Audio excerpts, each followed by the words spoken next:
नमस्कार, टीव्ही देश दर्पण मध्ये आपलं स्वागत। मी तनुश्री। आता बघूया सविस्तर बातमी।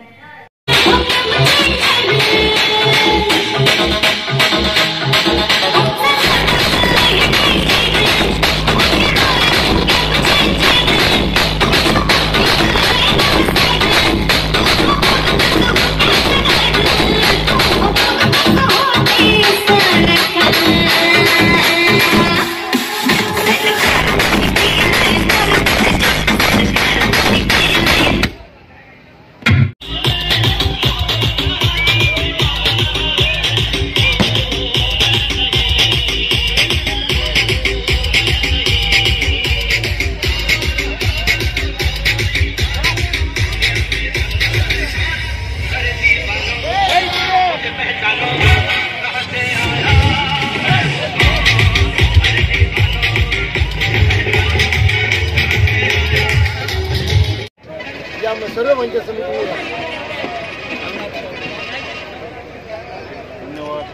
राज में घी, मोदी राज में चाय मिली जरा फूक फूक के पी।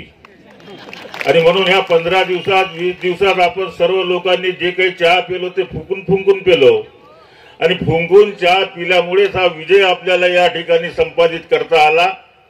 एका निवडणुकीमध्ये आपण मोदीची चहा फुंकून पिलो म्हणजे आपलं काम काही संपलं नाही। याच्यानंतर पुन्हा 3-4 महिन्यांनी दुसरी निवडणूक आहे, त्याच्यानंतर 1 महिन्यानंतर जिल्हा परिषद पंचायत समितीच्या निवडणुका आहे आणि या सर्व निवडणुकीमध्ये या नागपूर जिल्ह्यात नाही तर या संपूर्ण महाराष्ट्र राज्यामध्ये महाविकास आघाडीचा झेंडा लावण्याचं काम आपल्याला त्या ठिकाणी करायचं आहे। आणि आपल्या नागपूर जिल्ह्यामध्ये महाविकास आघाडीच्या माध्यमातून केदार साहेबांचे हात बळकट करण्याचं काम त्या ठिकाणी आपल्याला करायचं आहे। याचं जेवढं श्रेय स्टेजवर बसलेल्या लोकांना या ठिकाणी आहे त्याच्यापेक्षा जास्त श्रेय आपण समोर बसलेल्या सर्व लोकांना या ठिकाणी आहे। आपण रात्रंदिवस त्या ठिकाणी मेहनत केली। तुम्ही असं सांगितलं गोरमारे पाटील साहेब की तुमचं घर आता मजबूत झालेलं आहे, चांगलं सजवलेलं आहे, तुम्ही बाहेरचे लोक येऊ देऊ नका असं तुम्ही म्हणता। मी आला तर चालेल का एवढं तो विचार करा।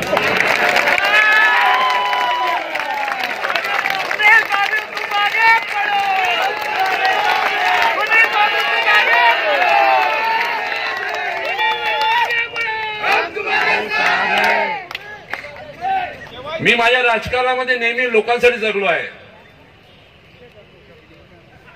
सावनेर विधानसभा क्षेत्रामध्ये ज्यावेळेस सुरुवातीला राजकारण करायचं सुरू केलं, आमदारकीला उभं राहायचा जेव्हा निर्णय घेतला होता, इथं मंचकावर रमेश बाबू आहे, सगळेजण आपण इथं पाय जाणकार लोक इथं आहे, गोरमारे पाटील आपण सुद्धा जाणकार राजकारण ठेवता। त्यावेळेच्या काँग्रेसच्या मोठ्या मोठ्या नेत्याने मला सांगितलं होतं की सत्ता काँग्रेसची आहे केंद्रापासून राज्यापर्यंत, राजकारण करायचं असेल तू आपल्या वडिलांच्या तिकीटवर लढून घे, पण सावनेरमधून तिकीट देणार नाही असं त्यावेळी त्यांना रास मला कटाक्षाने सांगितलं होतं। आणि त्याच वेळी त्यांना सांगितलं होतं की मी सुनील केदारने आपल्या जीवनामध्ये राजकारण हे सत्ता भोगण्यासाठी नाही केलेलं आहे, राजकारणाचा तुम्ही निर्णय घेतलाय, मी लोकांसाठी जगण्यासाठी घेतलाय। काय हॉटेलचे दे मी सावनेरमध्येच लढणार म्हटलं, जे होईल ते होईल, देखा जाएगा। आणि समजा आता हिंगण्यातल्या काही लोकांना ज्यांची बुद्धी आकाशाला भिडून राहिलेली आहे, त्यांनी समजा बुद्धी जागर आणायची असेल तर तुमच्या घरामध्ये मला प्रवेश द्यायचा नक्कीच विचार करा। गोरमारे पाटील साहेब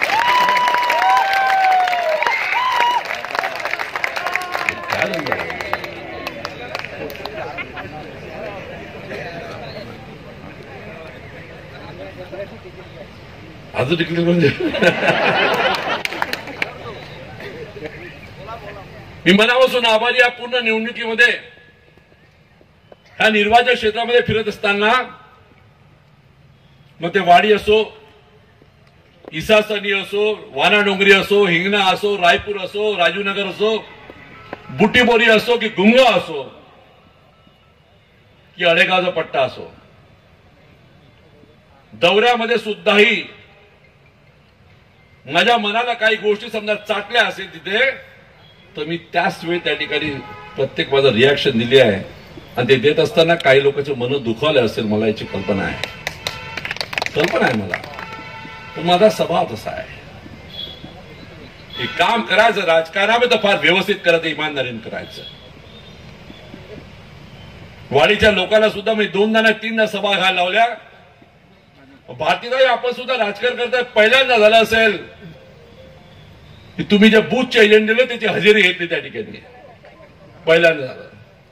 हेडमास्टर सारखं तिला उभं केलं मी माईक पुढं. त्यांनाही वाटायला लागलं की चला काय नवीन सुनील केदारने धंदा सांगितला घेतला. दौऱ्यामध्ये असताना, राजीव नगर मध्ये सभा असताना मागं पुढे झालं तर मी माझं मत परकड मत मग साहेब तिथे असताना नाही, खरं म्हणजे माझ्यापेक्षा आदरणीय आहे बाळासाहेब केदारचे मानस पुत्र ते, मी पुत्र पण मानस पुत्र ते, पण मी माझा परकड मत मांडलं जमणार नाही असं. बुटीबोरीमध्ये अहमद असो की प्रकाश असो, कडक सांगितलं होतं नाही चलेगा असं. गुमगावमध्ये सुद्धा मिटिंगला गेलो तर कडक भूमिका सांगितली. मी माझ्या सावरेमध्ये पोलिंग एजंटची मिटिंग घेतली नाही, तर पहिली मिटिंग घेतली तुमच्या हिंगण्यामध्ये मी पोलिंग एजंटची मिटिंग घेतली. भूमिका म्हणजे मिथिलेश कनेरला रोज राखवत होतो मी रात्री, युथ काँग्रेस इकडे आहे. रॉबिनला सुद्धा त्याची फोन खूप दाटला एक दिवस, धंदे नको शिकू म्हटलं आपले सीधा काम कर. हे त्याच्या मला ते नीट करून दाखवायचं होतं.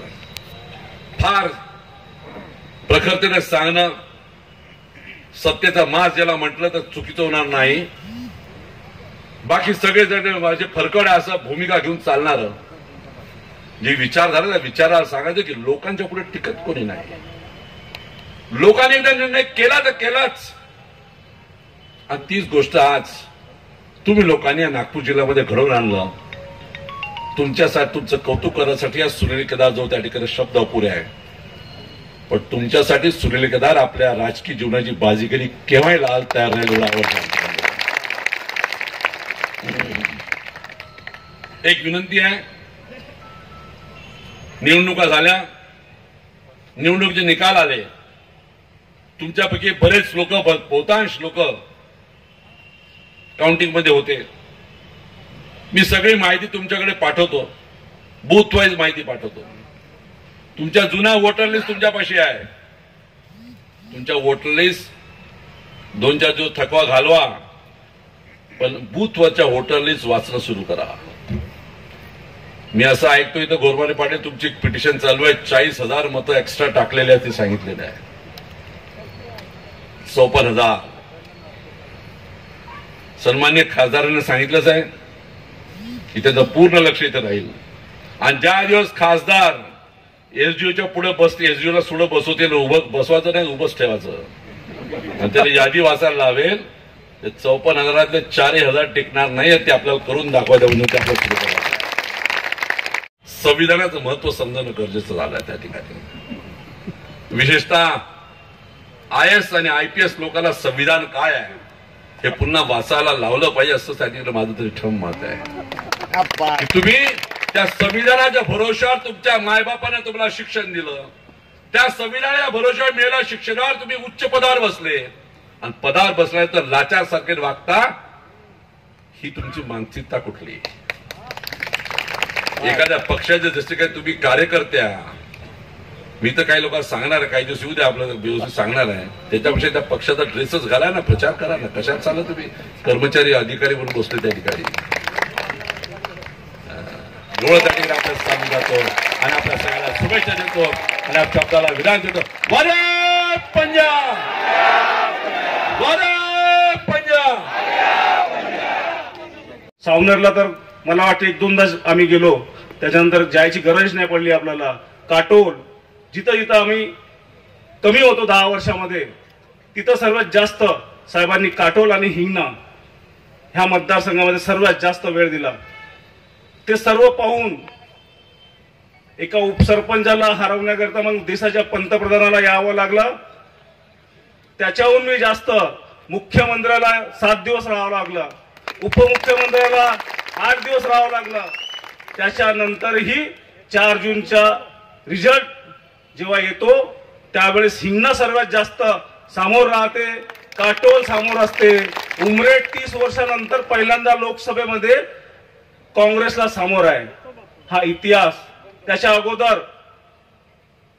ज्याप्रमाणे MLCचे इलेक्शन असो, वंजारी साहेबांचे किंवा अडबाले साहेबांचे, 50 वर्षापासून आपण ते निवडणूक जिंकतच नव्हतो. 50 वर्षानंतर त्या निवडणूक आपण जिंकल्या. जिल्हा परिषद आपण एक हाती 25-30 वर्षानंतर बसवली. जे इलेक्शन सुनील बाबू केदारांनी आपल्या अंगावर घेतलं ते इलेक्शन नागपूर ग्रामीण मध्ये आपण जिंकलेले आहोत. म्हणून आपल्या सर्वांना आज आश्वस्त करतो, ज्याप्रमाणे बंगसाहेबांनी सांगितलं, वर्धेला पण साहेब गेले. साहेबांना मी सांगते की काळे साहेबांची तिकीट माझ्या समोरच साहेबांनी फायनल केली, कारण की त्यावेळेस आम्ही त्या कोर्ट कचेरीच्या चक्करमध्ये 5-5, 6-6, 7-7 तास सोबत बसत होतो. म्हणून मला माहित आहे की चंद्रपूरची तिकीट, वर्धेची तिकीट, रामटेकची तिकीट हे तिन्ही उमेदवार साहेबांचे आणि तिन्ही निवडून आलेले आहे आणि तेही भरघोस मताने निवडून आलेले आहे. म्हणून आपल्या सर्वांची जबाबदारी आहे का यानंतर इथं होणारी विधानसभा, नगर परिषदा, जिल्हा परिषद त्याच्यामध्ये साहेबांचा वेळ जास्त न घालवता त्यांना आपल्याला मुंबई आणि दिल्लीच्या राजकारणामध्ये पाठवायच्या, म्हणून आपली जबाबदारी आपल्याला घ्यायची आहे. आणि इथले जेवढे पदाधिकारी आहे आपण सक्षमपणे उभे राहून साहेबांना फक्त इथं प्रचारासाठी 1-2 दिवस बोलवायचं. आता सारखं नाही की प्रत्येक दिवशी साहेब हिंगणा, साहेब काटोल असं नाही करायचं. आपल्याला आपली जबाबदारी आपल्याला साहेबांना कुठं उभं ठेवायचं आहे आणि त्यांच्या मार्गदर्शनामध्ये आपल्याला विधानसभा जिंकून द्यायची आहे एवढीच अपेक्षा बाळगतो. आणि आपल्याला सांगतो की लोकसभेनंतर आता 2-4 दिवसानंतर जेव्हापासून आमचे कामं सुरू होईल तर हिंगणा विधानसभेमध्ये विशेष करून मी कंटिन्यू इथं राहील. साहेब स्वतः पण राहतील, पण मी पण इथं नेहमी आपल्या सोबत राहील उभा.